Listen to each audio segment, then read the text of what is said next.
So in thinking about talking a little bit about this, what does it mean for somebody to have a life consumed by that desire to express something like the Holocaust? To spend a quarter of a century drawing paintings and looking at photographs and so forth. And then I read that one of the drawings that he did for the exhibition at the community college was of Primo Levi. I began to think about Primo Levi as somebody who intermittently and throughout his life expressed himself. And one thing that Primo Levi's periodic table wrote, the things I had seen and suffered were burning inside of me. I felt closer to the dead than the living, and felt guilty of being a man, because men had built Auschwitz. And Auschwitz had gulped down millions of human beings, and many of my friends, and a woman who was dear to my heart. It seemed to me that I would be purified if I told his story, and I felt like Coleridge's Ancient Mariner, who waylays on the street the wedding guests going to the feast, inflicting on them the story of his misfortune.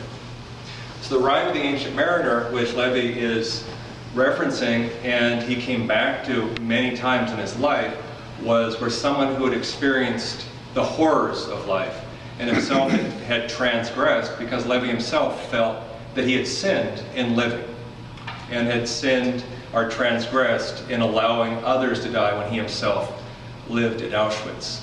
He felt this sense of guilt in the same way that Coleridge's sailor felt the sense of guilt, and every now and then the sailor would then have to stop somebody who was happy and healthy, hold them and tell his story. And Levi began with an epigraph to one of his books, The Drowned and the Saved. Since he told his story and felt purged by the telling of this story to the young wedding guest, somebody on his way to celebration, then the poem ends, "Farewell, farewell, but this I tell to thee, thou wedding guest. He prayeth well who loveth well, both man and bird and beast. He prayeth best who loveth best, all things both great and small. For the dear God who loveth us, he made and loveth all. The mariner whose eye is bright, whose beard with age is hoar, is gone, and now the wedding guests turn from the bridegroom's door. He went like one that hath been stunned, and is of sense forlorn. A sadder and a wiser man, he rose tomorrow morn." This idea that you're gripped by the sadness, but then you wake up a better person for it.